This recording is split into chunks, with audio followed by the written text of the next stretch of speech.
the real story of Flight 93, and that's what I want to get to in a second. It's a piece that Newsweek did in December of 2001 about, just a couple months after 9/11, and I think they really nailed this thing. I think they really did a good job of bringing home just what it was like to be on Flight 93. And, in fact, if I had to say that anything even approached the movie that was made about this very subject, it would be this. It almost seems like the movie was based on this article, just because I saw the movie, and in the movie they do reach the cockpit, and in fact they are just about to get to the pilots when they decide to pull the old Ali Akbar and turn the thing upside down and crash it into the ground, which is a hell of a lot better than the White House. And can you imagine what that would have done to the psyche of this nation if the White House had been hit by a plane? Oh. By one of our own jet airliners? Oh. One of our own commercial airliners? Anyway, it's just unthinkable. Incredible. We'll come to that. We'll do that story right after the break, so stand by. The story on Flight 93 is about as well said as it can be. The terrorists had years to plan their hijacking. The passengers had just minutes to respond, but a band of patriots came together to defy death and save a symbol of freedom. What happened on that flight and inside the cockpit? By Karen Breslau, Eleanor Clift, and Evan Thomas. And is the real story of Flight 93.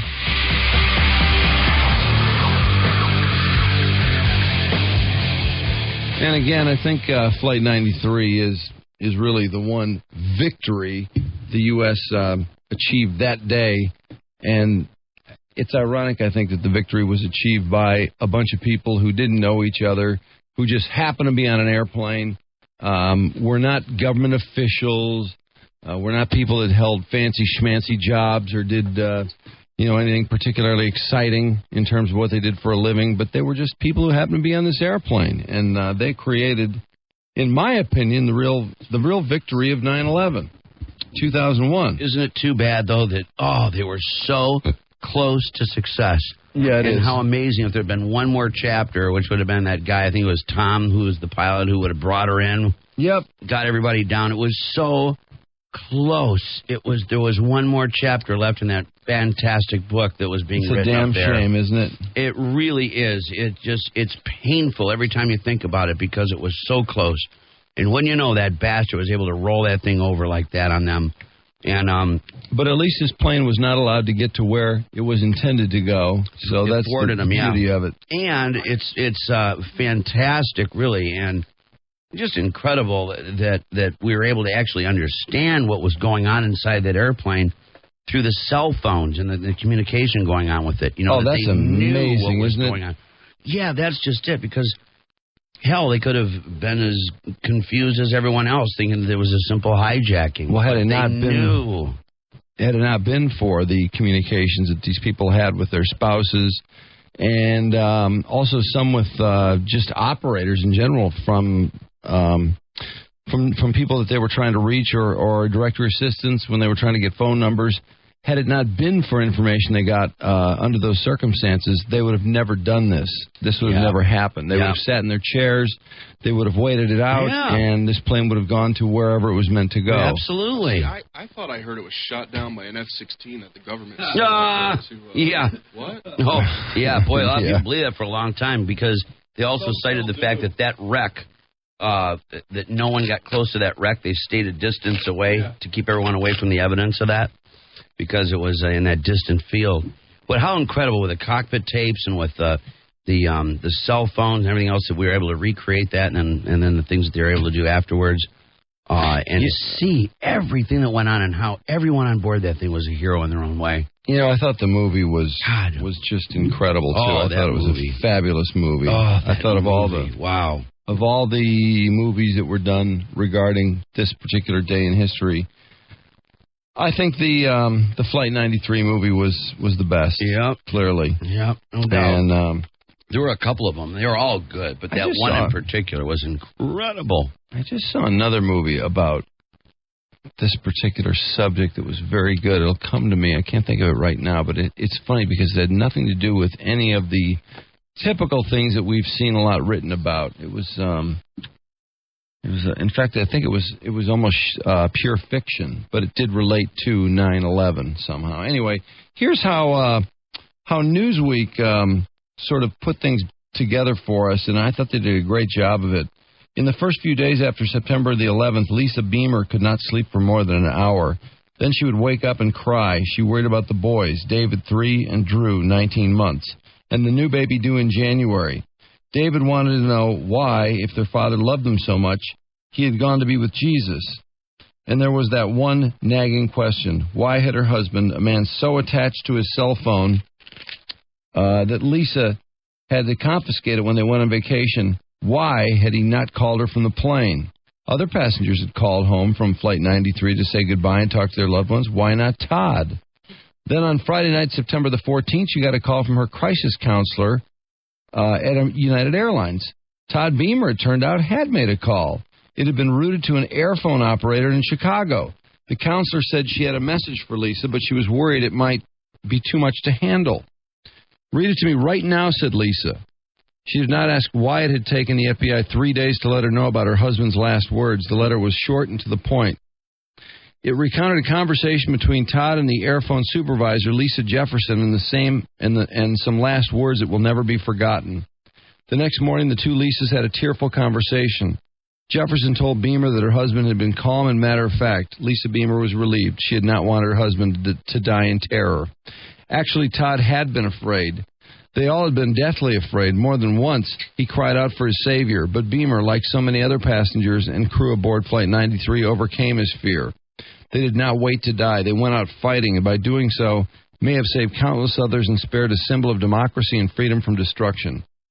Osama bin Laden is said to have thought that the U.S. has become soft and weak, a judgment that may have been reconsidered, or he may have been reconsidering as he fled from cave to cave last week, caused by U.S. commandos and bombers.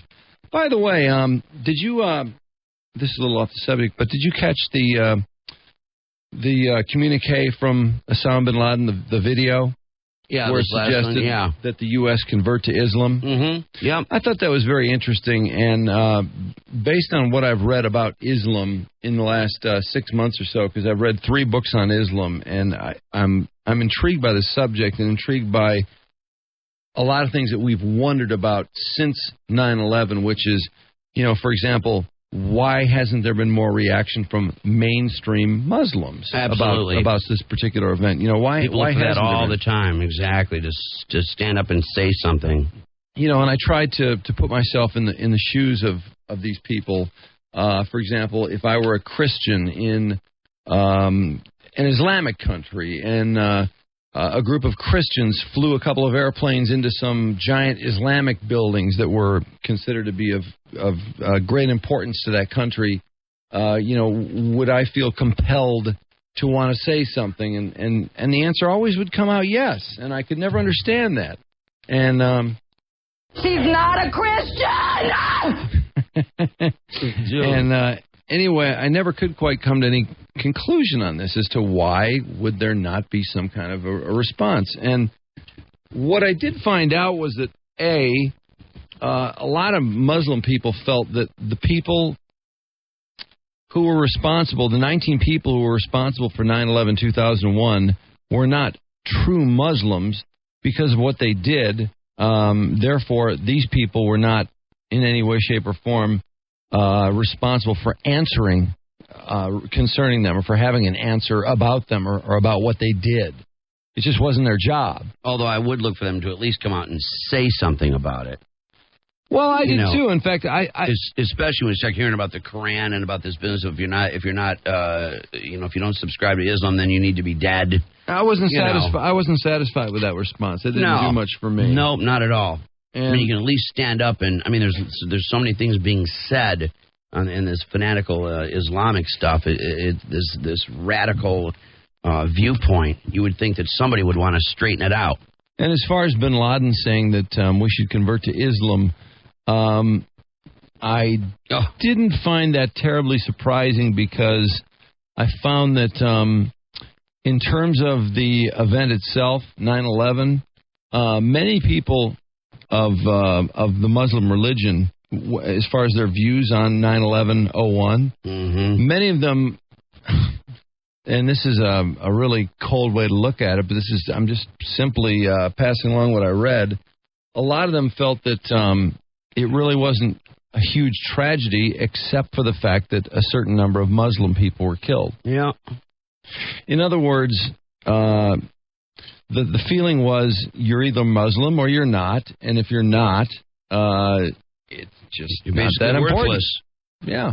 Yeah. Your life is just worthless. not that important. You're either a believer or you're a non-believer. Yep. That's right. And that's one thing that has come across consistently in everything I've read, and as disturbing as it is, it's just there. It just comes across time after time after time. So, anyway, that might be the best way to explain why Bin Laden said that in that particular videotape, that the U.S. should convert to Islam, because he feels that, if we were believers, that we would hold the same view as him, and he wouldn't feel compelled to do something to us. Because if we're believers, naturally, it would not be kosher. Bad use of words there, but... There was a lot of rambling. There were a lot of people talking, too, about Bin Laden was just so rambly in that video. Just think he smoked a couple of joints or something and just got real talkative. Yeah, he was very rambling. Oh, yeah, very rambly, and that he actually irked a lot of these radical terrorists with some of his viewpoints and statements. Really? Yeah. He actually kind of lost some favor with some of those roughnecks over there. Anyway, back to the Newsweek story about Flight 93. Bin Laden is said to have thought the U.S. has become soft and weak, a judgment he may have been reconsidering as he fled from cave to cave last week, chased by U.S. commandos and bombers. Again, this is from December of 2001.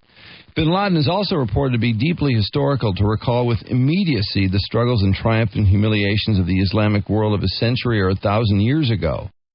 He might have been wise to have learned more about the historical willingness of Americans to die for liberty.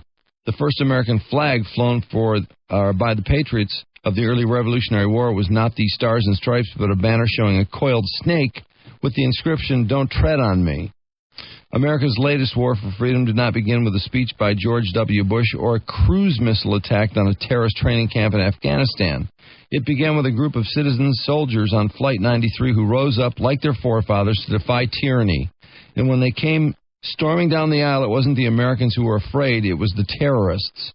For the past 2 months, Newsweek has interviewed the families and friends of the passengers of Flight 93 to learn their story. Many of the details are missing, many questions remain.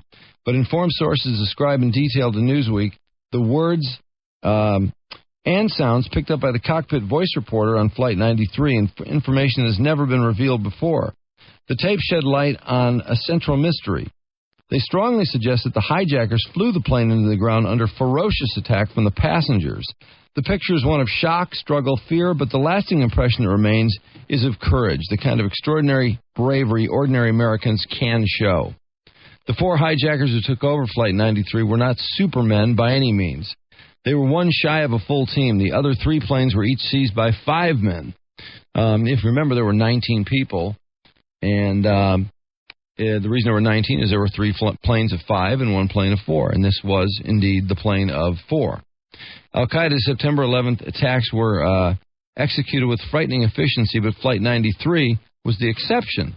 From the outset, the timing was off. Investigators believe the hijacked Boeing 757 was supposed to join a deadly aerial ballet choreographed to send 4 airliners swooping into their targets in New York and Washington within minutes of each other. But unlike the other flights on that crystal clear morning, Flight 93 was delayed on chronically clogged Newark International Airport for nearly 45 minutes. It did not take off until 8:42. 6 minutes before American Flight 11 slammed into the North Tower in the World Trade Center. Aboard the other planes, the hijackers moved quickly to seize control, but on Flight 93, the 4 terrorists waited for breakfast to be served. Their lead man, Zaid Samir Zara, sat in 1B, the first seat on the left side of the aisle. If he had followed the instructions titled The Last Night from his ringleader, Muhammad Atta, he would have bathed carefully, shaving excess body hair. He might have been sitting quietly as instructed, silently praying 1,000 times, "There is no God but God." He had been told to be happy, optimistic, calm, because he was headed for a deed that God loves and will accept. Perhaps he was thinking about his girlfriend back in Germany. He had written to tell her that he would not be coming home. "I have done what I had to do," he wrote. "You should be proud, because it is an honor, and in the end, you will see that everyone will be happy." Or maybe he was thinking about the martyr's reward promised in the letter from Atah. "This is the day, God willing, you spend with the women of paradise." No woman would want to have sex with that loser. Oh, sorry. On or about 9:25 a.m. in the sparsely filled main cabin, passengers were settling back for a snooze or popping open their laptops or picking up a novel for the long coast-to-coast flight. Sun glinted off the wings. The engines droned quietly, but passengers up front in first class may have observed something strange and unsettling. 4 Middle Eastern-looking passengers, Jarrah and the 3 younger men, behind him in seats 3C, 3D, and 6B, tying red bandanas around their heads. Oh. You know, in the movie, that is one of the freakiest things that I remember in that entire movie, and I will never forget that as long as I live, was that sight of those 4 guys standing up and suddenly tying those red bandanas around their heads. Oh, my God. Isn't that bizarre? Can you imagine what that would... what you would think? Oh, yeah. You wouldn't wear your head like that just for laughs. Well, the same is true as why recently with... the same is true recently with that the business of those Arabs or Muslims or whoever the hell it was on that airliner that were changing seats and getting the seat belts and all that business. I mean, that was just as freaky.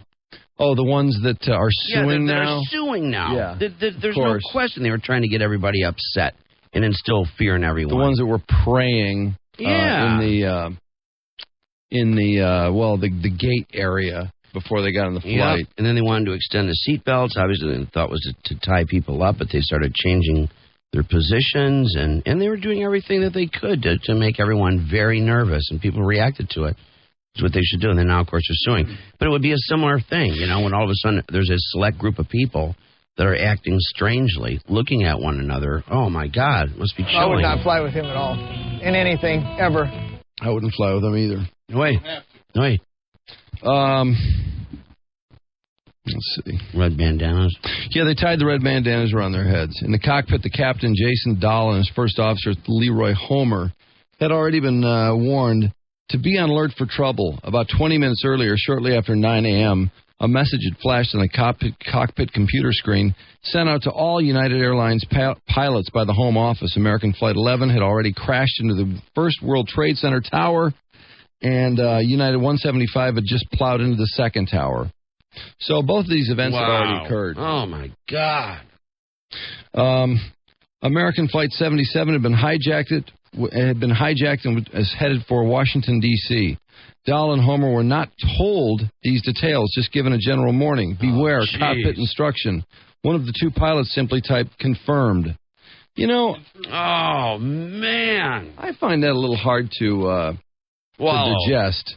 Oh, because, you know, this reminds me of, and being from Virginia Tech, this has been on my mind quite a bit lately, this business of the fact that they didn't shut the school down or they didn't email the students and how unthinkable that was. Well, I find it unthinkable that these airlines or these airplanes would even take off. I was going to say, how come why wouldn't they just say, grounded? You know what, until we figure out what in the hell is going on here, why don't we just shut this whole system down? Which is what they eventually did a couple hours later anyway. Yeah, it shouldn't have been up to the pilot to determine whether to go or not go or question the message or what have you. It should have been just the decision should have been made for him. Everyone's grounded until we figure this out. Absolutely. I'm amazed and that is what they did. did. Eventually. But right then, when they know that happened, you would think that word would spread like wildfire. Mm-hmm. Oh, man. But instead, one of the 2 pilots simply types confirmed. At about 9:25, the pilots checked in with Cleveland Air Traffic Control, uttering a jaunty good morning. Suddenly, the air traffic controller could hear the sound of screaming and scuffling over the open mic. Did somebody call Cleveland? The controller asked. No answer. Just the muffled sound of struggle, then silence. It's not clear what was happening in the passenger cabin. In their instructions, the hijackers were told, shout Allahu Akbar, because this strikes fear in the hearts of the unbelievers. And when the confrontation begins, strike like champions who do not want to go back to this world. Before September 11th, airline pilots were routinely instructed not to resist hijackers, but rather go along with their demands. There does not appear to have been much of a negotiation aboard Flight 93. After 40 seconds of silence, one of the pilots keyed onto the microphone again, allowing Cleveland Air Control to hear the muffled clamor. Excuse me, change the page here. And someone, presumably one of the pilots, frantically shouting, "Get out of here! Get out of here!" The mic went dead again. Every commercial aircraft has an automatic cockpit voice recorder. It records on a continuous loop with every 30 minutes, erasing the previous 30 minutes. The purpose is to allow safety investigators to hear everything that was said in the cockpit during the final half hour of flights that crash. Why can't they spare a few extra bucks and record the last couple hours? You'd think. Wouldn't that be nice? You would think. Here. Hey, get out of here! That was it. Yeah, that's basically what they said. Anyway, so this thing erases every 30 minutes and then re-records, blah, blah, blah. The purpose is to allow safety investigators to hear everything that was said in the cockpit during the final half hour of flights that crash. The tape of the cockpit voice recorder of Flight 93 begins shortly after 9:30 a.m. The sounds it picked up were grim. Someone is crying and moaning, pleading not to be hurt, not to be killed. Investigators are not sure what happened, but the hijackers may have seized a flight attendant and held a knife or box cutter to her throat to bring the captain out of the cockpit. Or they may have just barged into the cockpit. The door was locked, but designed to withstand no more than 150 pounds of pressure. Some investigators speculate that the hijackers may have slashed the throats of the pilots as the two men were still strapped into their seats. The cockpit voice reporter picked up the sounds of someone choking. When a hijacker picked up the sound of someone choking, the cockpit recorder picked up the sound of someone choking. When a hijacker took over the controls, he knocked the plane off autopilot. Signals from the transponder show the aircraft jumping up and down. Then there are the voices of the hijackers speaking in Arabic, reassuring each other everything is fine. Terrible. In San Ramon, California, a prosperous suburb in the hills of East Bay across from San Francisco, Dina Burnett was preparing breakfast for her 3 girls. The phone rang. It was her husband, Tom, and she thought he sounded odd. "Are you okay?" she answered, or she asked. "No," he said, speaking quickly in a low voice. "I'm on a plane. It's United Flight 93, and we've been hijacked. They've knifed a guy, and there's a bomb on board. Call the authorities, Dina." Then he hung up. It says cut 2. Do we have a cut that goes with that? It's in CD2, I think. Marion Britton, a 53-year-old manager for the Census Bureau, called an old friend, Fred Fiumano. No. I think that might be the next cut, actually. Because that said cut number 2, and that is cut 2. I'll find it. Maybe it's the wrong CD. Anyway, but you get the message. He basically called his wife, Dina, and told her to call the authorities, and then he hung up. At Cleveland Center, the air traffic controllers furiously tried to raise Flight 93. Other planes in the area began listening into the traffic. They heard a breathless, heavily accented man's voice muttering something from the Flight 93 cockpit. It sounded like someone said they had a bomb on board, said the pilot of a private jet. "That's what we thought," said a controller. They were hearing right. A thickly accented voice came back on the air. "Hi, this is the captain." Hit 2 now? Yeah.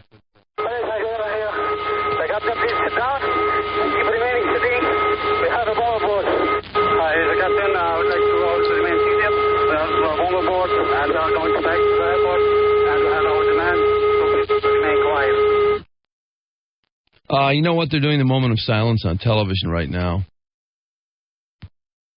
Did it just start? Yeah. Okay.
All right. And actually, I think we were just a few seconds late on that moment of silence. I got so into the story, I didn't realize exactly what time it was, but I looked up and they were just starting that thing. So my apologies. No, we hit it pretty close. Yeah, we were pretty close.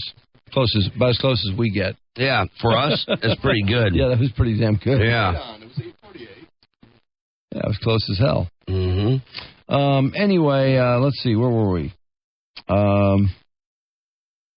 Oh, yeah, this guy had just called his wife, told her to call authorities and tell her that his plane had been hijacked. He, of course, has no idea about Flight 175 or Flight 11, unfortunately. Other planes in the area were listening to the air traffic. It sounded like someone said they had a bomb aboard, says the pilot of a private jet. That's what we thought, said a controller. They were hearing right. A thickly accented voice came back on the air. Hi, this is the captain. We just played the actual audio. But we like you all to remain seated. There is a bomb aboard. We're going to turn back to the airport. They have our demand, so please be quiet. Investigators think the voice belonged to Jarrah and that he had flipped the wrong switch, thinking he was addressing the passengers over the PA system when he was calling Cleveland Control instead. On the cockpit voice recorder, Arabic voices can be heard realizing their mistake. They know they are being overheard by air traffic control and other planes in the area. The CVR picks up numerous clicks. It snaps as the hijackers fiddle with switches and knobs, trying to make sure they are no longer on the open airwaves. Back in San Ramon, California, Dina Burnett was on the phone with the FBI when she heard her call waiting beep. It was Tom again, calling a second time from Flight 93. They're in the cockpit now, he said. Dina told him about the World Trade Center. He sounded surprised and began peppering her with questions. Were the planes commercial? How many were involved, Dina? Dina said she didn't know. We're turning back to New York, he said. No, we're heading south. Actually, the plane was pointing southeast towards the south. Actually, the plane was pointing southeast towards the nation's capital, Washington, D.C. This guy apparently pretty good with directions, but as the plane keeps moving, changing, he's pointing out the different directions it's going to his wife. In upstate Windham, New York, where Liz Glick had taken her 12-week-old baby to visit her parents, the phone rang. Her husband, Jeremy, was calling from Flight 93, pouring out an incredible story. He described 3 Iranian-looking men wearing red headbands and saying they had a bomb. When she heard the word bomb, Liz panicked for a moment. Jeremy calmed her. For several minutes, husband and wife said, I love you, over and over. Jeremy told Liz how important it was for her and their little girl, Emerson, to be happy and that he would respect any decision she had to make in the future. Oh, boy. God, how sad. Oh, jeez. Oh, I can't even imagine something like that. I know. And reading about it. With a loved one like that? You realize how absolutely on target he was to have said that. Oh. Then he began asking more immediate questions. Was it true, as the other passengers were saying, that planes had crashed into the World Trade Center? Liz said, yes, it was. Is that where we're going to, he wondered aloud, or are they just going to blow us up? Liz said she doubted that the targets were the World Trade Center. There was nothing left to crash into. Oh, boy. Liz asked if the hijackers had machine guns. Nope, no machine guns, just knives, Jeremy answered. Jeremy Glick was 6'1", 220 pounds, a former NCAA judo champion. He told his wife there were some other big men on the plane, herded into the back by the hijackers. The passengers were beginning to whisper amongst themselves. They were talking about rushing the hijackers. Jeremy asked his wife, did she think it was a good idea? It says cut number 3 here, Mark. Should I hit CD2? No, I don't think that's it. Is it off? Okay. What was the name again? The name? Who was it again? Jeremy Glick. I think it might be AV4. Well, it was Jeremy Glick asking his wife, did she think it was a good idea? That's worth a shot. Why not? All right. At 10 o'clock, a counterattack had begun. Jeremy Glick interrupted his 26-minute call to his wife, Liz. Hold the line, he said. I'll be back. But she couldn't bear to listen and handed the phone to her father, Richard Makeley. There was no noise for several minutes, and then there was... That's actually a little ahead of where we are, I think. I'm pretty sure. Jeremy asked his wife, did she think it was a good idea? United flight attendant Sandy Bradshaw called her husband Phil in Greensboro, North Carolina. Have you heard what happened? She began. Have you heard? We've been hijacked. Phil was stunned, speechless. She was calling from the coach glass galley in the rear of the plane. There was some talk of doing something, she said. She and several of the other flight attendants were filling coffee pots with boiling water to throw at the hijackers. Backs in rows 30 to 34, where most of the passengers had been confined, a rebellion was in the works. No one seems to have paid too much heed to the guard. Investigators believe it was a Saudi 20-year-old identified as Ahmed Al-Hazawi, who had a red box strapped around his wrist. He said it was a bomb, but he seems to have inspired more derision than fear. If the hijackers had hoped for a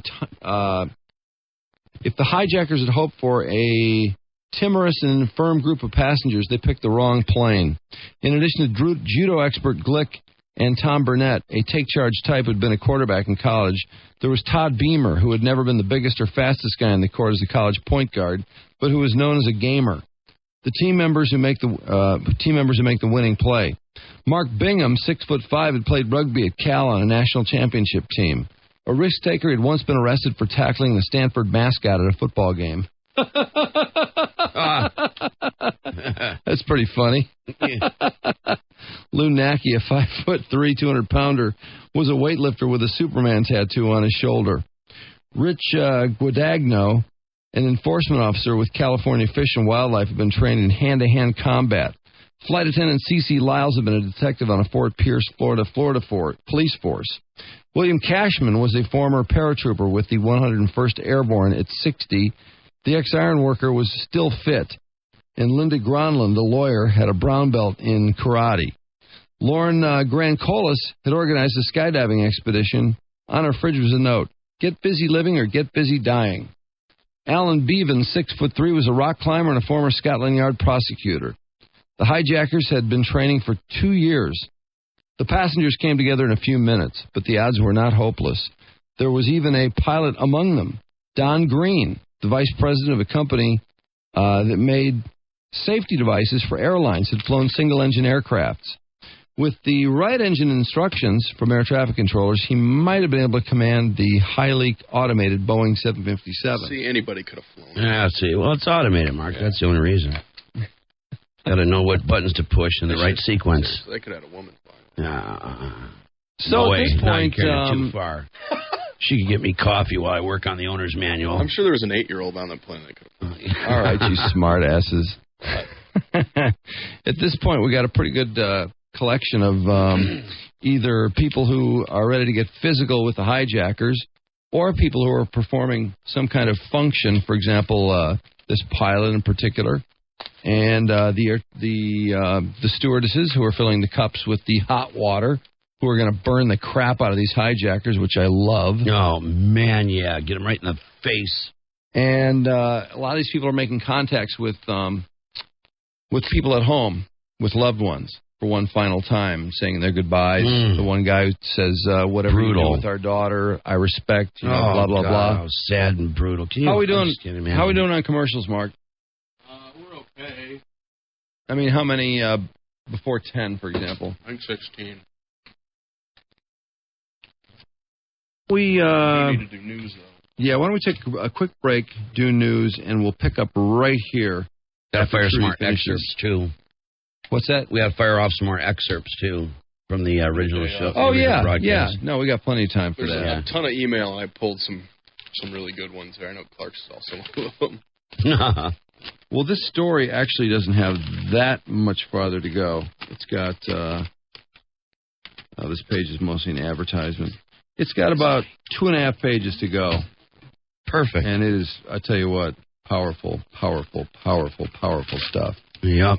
So we'll take a short break, Trudy, and then we'll wrap this story up, and then we'll play a few more pieces from the show on 9/11 itself, 9/11/2001. So back after this. Yeah, if you don't mind. Powerful. I'll just... Well, I was hoping you wouldn't mind, because I want to hear the next part. United flight attendant, what happened was Jeremy Glick, by the way, had just called his wife and asked her if he thought it was a good idea to rush the hijackers. His wife, meanwhile, knows exactly what's going on down below. She knows the trade centers have been hit, both of them. Right. because he's in Flight 93. Right. Which, by the time Flight 93 takes off, both of those trade centers have been hit. Right. United Flight Attendant Sandy Bradshaw called her husband Phil in Greensboro. Have you heard what happened? She began. Have you heard? We've been hijacked. Phil was stunned, speechless. She was calling from the coach class galley in the rear of the plane. There was talk of doing something, she said. She and several of the other flight attendants were filling coffee pots with boiling water to throw at the hijackers. Oh, that's great. Back in rows 30 to 34, where most of the passengers had been confined, a rebellion was in the works. No one seems to have paid too much heed to the guard. Investigators believed it was a Saudi 20-year-old identified as Ahmed Ahaznawi, who had a red box strapped around his waist. He said it was a bomb, but he seems to have inspired more derision than fear. Huh. If the hijackers had hoped for a timorous and infirm group of passengers, they picked the wrong plane. In addition to judo expert Glick and Tom Burnett, a take charge type who'd been a quarterback in college, there was Todd Beamer, who had never been the biggest or fastest guy on the court as a college point guard, but who was known as a gamer. Mark Bingham, a 6'5" rugby player at Cal, had played for a national championship team. A risk-taker had once been arrested for tackling the Stanford mascot at a football game. Oh, my God. Awesome. Then there was Lou Nacky, the 5'3", 200-pound weightlifter with a Superman tattoo on his shoulder. Rich Guadagno, an enforcement officer with the California Fish and Wildlife, had been trained in hand-to-hand combat, and Flight Attendant C.C. Lyles had been a detective on a Florida police force. William Cashman was a former paratrooper with the 101st Airborne. At 60, the ex-iron worker was still fit. Linda Gronlund, a lawyer, had a brown belt in karate. Lauren Grancolis had organized a skydiving expedition. On her fridge was a note, get busy living or get busy dying. Alan Bevan, 6'3", was a rock climber and Foreland Scotland Yard prosecutor. Wow. This amazing group, eh? Light. The hijackers have been training for 2 years. The passengers came together in a few minutes, but the odds were not hopeless.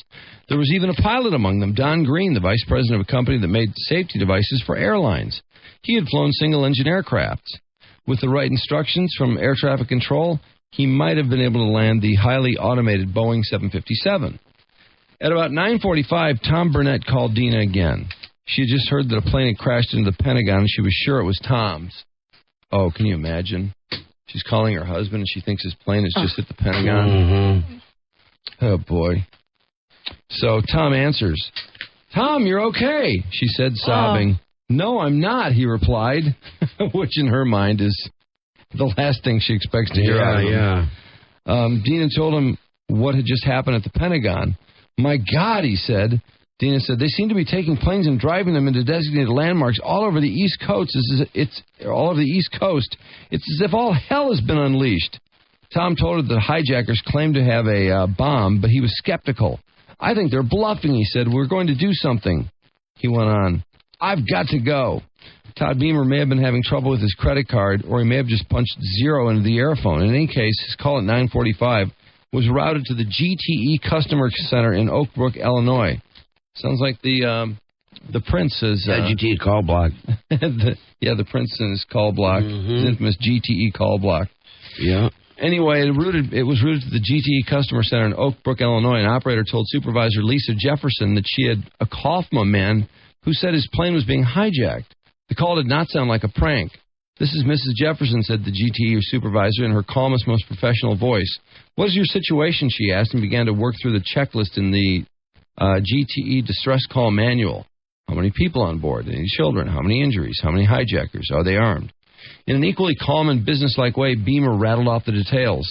3 hijackers, 2 with knives, 10 passengers in first class, 27 in coach, 5 flight attendants, no children that he could see. A flight attendant relayed to him that there were 2 people, she believed they were captain and first officer, lying dead or gravely wounded on the floor in first class. Beamer asked Jefferson, does anybody know what they want? Money? Ransom? What? In the cabin, the hijackers must have realized that the passengers were stirring against them. They apparently decided to abandon the main cabin and hole up in the cockpit. On the cockpit voice recorder, one of the hijackers can be heard telling another to let the guys in now, presumably meaning the other 2 hijackers. Yeah. Who I guess it was nice of them not to let them in the cockpit at first. And then they decide to let them in. Oh, there's no honor among those people. No. course, they had a job to do. I guess they were supposed to keep the people in the back of the plane. So I suppose they felt that by letting them in the cockpit, they were not really doing their jobs. But these guys apparently were getting scared by the Americans' decision to start chatting amongst themselves. Anyway, one of the hijackers can be heard telling another to let the guys in now, presumably meaning the other two hijackers. There's also a cryptic reference in Arabic to bringing back the pilot, but investigators aren't sure what they meant. Did they need one of the United pilots lying bleeding on the floor of first class to fly the plane? One of the hijackers begins praying. Another suggests using an axe. There is one hanging in the back of the cockpit to break out in case of fire to scare the passengers into submission. On the back of the plane, knots of passengers were moving about, talking to each other, debating how to strike. At one point, Jeremy Glick told Liz that the passengers were taking a vote. What do you think we should do, he asked. Go for it, answered Liz. She was no longer panicked. She knew that her husband had no choice, that if he was to die, he would at least die trying to get home to her and Emerson, their child. Do what you have to do, she said. Jeremy took heart. There was some discussion, he said, amongst the passengers about what they could use for weapons. I've got my butter knife from breakfast, he joked. Tom Burnett called Dina for the fourth time. A friend would be arriving shortly to take the girls to school. Dina didn't know what else to do but to let them go ahead. It seemed like the best way to protect them from what was happening. Oh, can you imagine? God almighty. 3 girls and a friend's coming to take them to school, and your husband's up in this plane. It's about to be crashed into God knows what. Oh, jeez. Have any more planes hit the ground since the Pentagon, Tom asked. No, said Dina. We're going to do something, said Tom. Dina pleaded, Tom, sit down, be still, be quiet. Don't draw attention to yourself. Wait for the authorities. Tom replied, we can't wait, Dina. If they're going to run this plane into the ground, we're going to do something. Dina told him she loved him and asked him what else she should do. Just pray, Dina, pray. He hung up the phone. In the cockpit, the hijackers apparently decided to try to subdue the restless passengers by knocking them off their feet. Oh, boy. See, and that's just it, too, is it knowing, you know, what an airplane full of terrifically talented people existed there. God, it's just too bad that early on they couldn't have just stormed these guys, you know, before they got some degree of organization going. I bet they never banked on anybody trying to fight back. No, they don't. So the people who did fight back totally threw them off guard. Yeah, and I remember afterwards they had all these terrorism experts that were talking about with these people, and it's always true. They have very strict plans, and it has to be executed exactly just so. And believe that there will be no interference from people involved. Right. It will be like cows. Right, it's going to go like clockwork. And if ever there's any diversion from the plan, they come apart. He said that's the thing. You've always got to get them. The slightest detail, if you can get that askew, they'll fall apart immediately. Well, they panic. Because of United 93, they'll be ready for it from now on, because myself, like Johnny Drama, whenever we get on a plane, we like to scope. You're ready to go. Ready to take I think everybody does. Doesn't everybody get on a plane and kind of survey the area? I'm not like Johnny Drama, though. I don't sweep the whole airport with Turtle, but I will see. He was looking a little You take a measure of your fellow passengers. Mm-hmm. See if you can take them. Somebody needs to be tackled from behind. That's right. Absolutely. That's Did right. you ever see that Entourage with Johnny Drama? Yeah. Absolutely. Oh, Drama be ready for anything. Made friends with that one guy. His plan was to make friends with the terrorist before they got on the flight. Let's see. It's just too bad they couldn't have gotten to these dirty bastards earlier. There's just so many things. God, it was just so close in so many ways. Switching off the autopilot, the hijacker pilot sent the plane lurching and bobbing. For a moment, Todd Beamer's composure cracked. Jesus, we're going down, he said, his voice rising. Then he steadied. We're coming back up, he told Lisa Jefferson. No, I think we're turning around. No, we're heading north. I don't know where we're heading. Nice holding his altitude in the turn. The pilot's flying is terrible. He's trying to screw with him. Up to this moment, I think he's trying to bank and hold his altitude. I think he's such a poor pilot and so barely trained that he's just gaining and losing altitude in a 30-degree bank. Up to this moment, Beamer had been all business. Man, he ought to be able to pin it, but no. Lisa, he said suddenly. Yes, responded Jefferson. That's my wife, said Beamer. Well, that's my name too, Todd, said Jefferson. Oh my God, said Beamer. I don't think we're going to get out of this thing. I'm going to have to go out on faith. Jefferson tried to comfort him. Todd, she said, you don't know that. Beamer asked her to promise to call his wife if he didn't make it home. He told her about his little boys and the new baby on the way. I don't know if you weren't with us a couple hours ago at the beginning of this story. The story starts with Todd Beamer's call to Lisa Jefferson at the GTE call center, and how Lisa, it's I think 3 days after the plane crash, and Lisa's upset because she knew that Todd was addicted to his cell phone, and she's a little surprised that he didn't call her, and she's kind of disappointed and upset.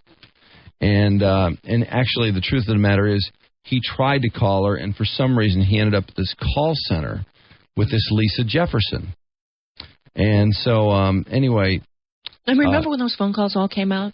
Yeah. You got to hear that other side of the story a couple years ago. Well, incredible.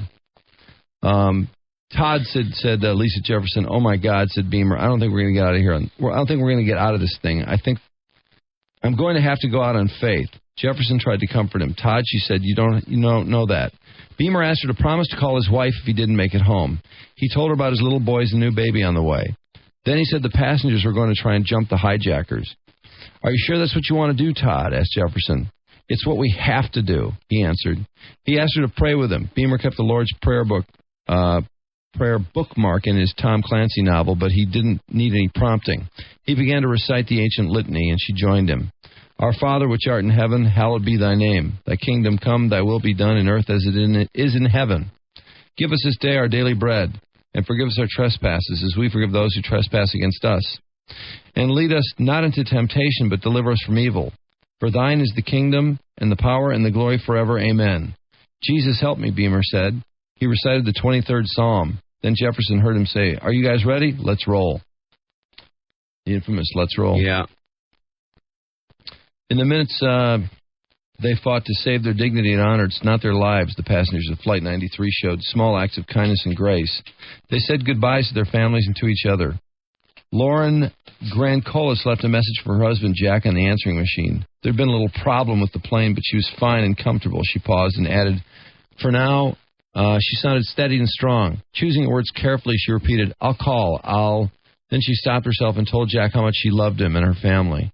Lisa Gronlund somehow had the presence of mind to tell her sister Elsa her safe deposit box combination after voice cracking. She told Elsa how much she loved her. Elizabeth, isn't that funny? She gave her a safe deposit box combination. Man. Elizabeth Wainio, 28, reached out to her stepmother, Esther, in Cantonville, Maryland. She said she had been frightened, but that a nice woman next to her had comforted her and told her to call home. After a while, Wainio fell silent, then apologized, saying she should be using the time to talk. You don't have to, Elizabeth, her stepmother said. I've got my arms around you. In Greensboro, North Carolina, as he talked to his wife, Sandy, Phil Bradshaw could hear a group of men reciting the 23rd Psalm. Yeah, though I walk through the valley of the shadow of death, I fear no evil, or I will fear no evil. Sandy told him it was time to go. We're running to first class now, she said. Cece Lyles called her husband Lauren. Babe, she said, my plane's been hijacked. They talked about their love and their 4 boys. Suddenly, Lauren heard screaming, and Cece yelled, they're doing it, they're doing it. Elizabeth Wainio ended her phone call with her stepmother saying, I've got to go. They're breaking into the cockpit. I love you. Goodbye. The distance on a Boeing 757 from the rear galley to the cockpit door is 110 feet. It is not known who led the charge or how many followed. When Newsweek interviewed the families and friends of the passengers of Flight 93, they all imagined their loved ones in the hero's role. Whether it was a grandmother wailing away at a hijacker with her purse or a disabled sister tripping a hijacker with her cane. In a sense, they were all right. Resistance, fierce, unyielding resistance, was the spirit of Flight 93. Beginning at 9:57, the cockpit voice recorder began to pick up the sounds of a death struggle. There was the crash of galley dishes and trays being hurled, a man's voice screaming loudly. The hijackers can be heard calling on each other to hold the door. One of the passengers cries, let's get them.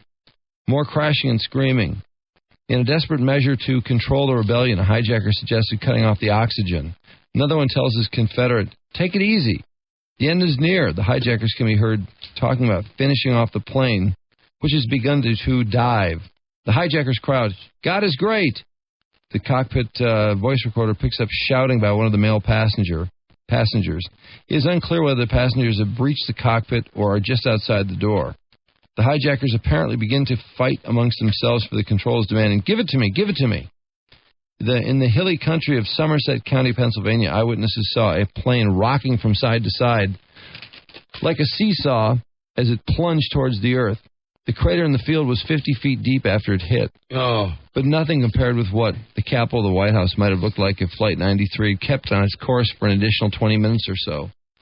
Amid her sorrow, Lisa Beamer can laugh a little now about her strange celebrity as the hero widow, about falling asleep sitting next to Maria Cuomo in the green room of a TV studio about the time she asked the CNN limo to stop at Macy's so she could get a new maternity dress on the way to Larry King Live. She still goes from time to time to Todd's den. She knows she should clean some things out before the new baby arrives, but she doesn't want to touch his stuff. It was on his desk that she found, on a folded piece of paper at the bottom of his inbox page, in the bottom of his inbox, a passage quoting Teddy Roosevelt.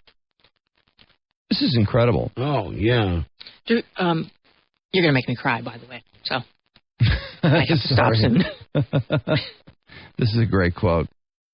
The credit belongs to the man who's actually in the arena, who strives valiantly, who knows the great enthusiasms, the great devotions, and spends himself entirely in its worthy causes, who at best knows the triumph of high achievement, and who at worst, if he fails while daring greatly, so that his place shall never be with those cold and timid souls who know neither victory nor defeat. In daring and dying, the passengers and crew of Flight 93 found victory for all of us. The end. Boy, what an amazing flight. Yeah. So close. Yeah, it's fantastic. So close. Fantastic Boy, piece. and all those wonderful people, all gone. I know. And those dirty, rotten bastards. It's for the bell tolls this morning. And Absolutely. They will all be named this morning when this is all through.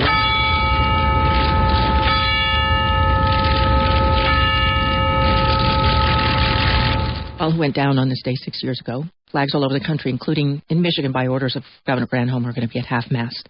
An interesting perspective on denial, too. All these years later, 200 packages and letters per day are sent to the World Trade Center. Post office either sets them aside or sends them back. The commemorations this morning, by the way, are in a park off the Ground Zero site. Solemn roll call, of course, of 3,000 names, Americans killed on this day.